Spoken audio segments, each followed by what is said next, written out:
Arvind Kejriwal, the Delhi Chief Minister, has defended against the all-round attack against his administration 30 days after taking over the reins of the Delhi government. Here he is in an exclusive interview to Headlines Today.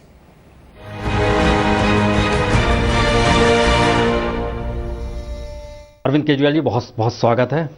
हाथ इसलिए मिला रहे हैं कि 30 दिन हो गए, 720 घंटे। देश ऐसे ही गिन रहा है, एक एक घंटा, एक एक मिनट। ये सरकार जाए कब? तो सरकार गिर कब रही है? सरकार गिर कब रही है ये तो ऊपर वाला जानता है, लेकिन हम लगे हुए हैं जितना भी समय है। आपको याद होगा जब सरकार बनी थी तो हमें तो पता नहीं था ये वोट ऑफ कॉन्फिडेंस जीतेंगे नहीं जीतेंगे।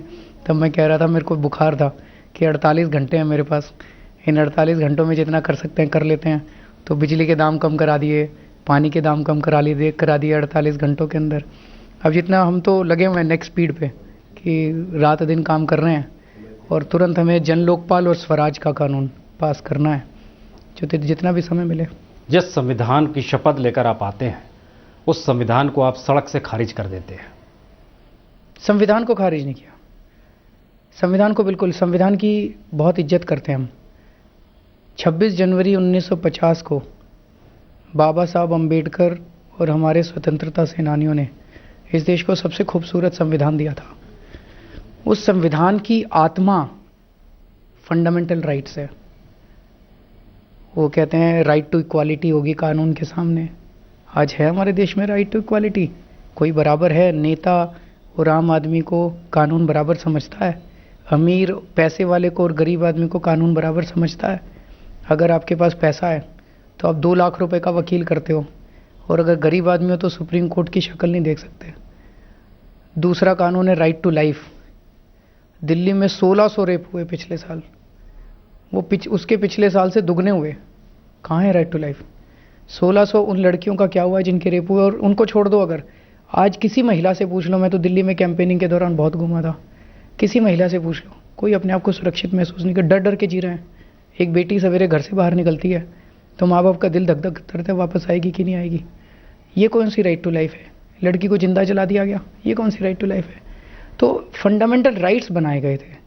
और संविधान में और बहुत सारी कि एक राष्ट्रपति होंगे, एक उपराष्ट्रपति होंगे, एक काउंसिल ऑफ मिनिस्टर्स होगा, प्रधानमंत्री होगा, मुख्यमंत्री होंगे, उसके मंत्री होंगे, उसके इससे ये होगा, जज होंगे, उसके अफसर होंगे, फलाना। ये सारा ढांचा है। ये ढांचा आम आदमी के फंडामेंटल राइट्स देने के लिए तो बना था, उसी को प्रोटेक्ट करने के लिए बना था। आज अगर एक मंत्री को कुछ हो जाए तो कहते हैं संविधान को खतरा हो गया, संविधान को खतरा हो गया। और एक आम आदमी के फंडामेंटल राइट्स रोज पर खच्चे उड़ रहे हैं, उसको खतरा नहीं। तब कोई नहीं कहता। एक मंत्री के घर का शीशा टूट गया, 12 पुलिस वाले सस्पेंड कर दिए, संविधान को खतरा पैदा हो गया। महिलाओं का रेप हो गया, एक एसएचओ सस्पेंड नहीं होता। महिला को जिंदा जला दिया गया, एक कोई तो मेरा ये कहने का मतलब है कि ये सारा तामझाम जो है, इसने अपने आप को संविधान मान लिया कि हम संविधान है। हमारी जिंदगी को खतरा, हमारे बंगले को खतरा, हमारी गाड़ी को खतरा, हमारे ड्राइवर को खतरा, तो संविधान को खतरा। इसको बदलना पड़ेगा। दिल्ली चुनाव के लिए जब तैयार हो रहे थे तब ये बातें जहन में नहीं आ रही थी? नहीं, आप कौन सी कुर्सी पर बैठने वाले हैं, उसकी क्या सीमाएं हैं, कॉन्स्टिट्यूशन ने दिल्ली गवर्नमेंट को क्या राइट्स दिए हुए हैं, सीएम के पास क्या हक है, इसकी जानकारी आपको तब नहीं थी? तो सर 2 चीज़ें हैं। बड़ा इंटरेस्टिंग क्वेश्चन। हमने उस टाइम भी यही बोला था। लोग हमसे पूछते थे कि दिल्ली पुलिस तो आपके कंट्रोल में नहीं है।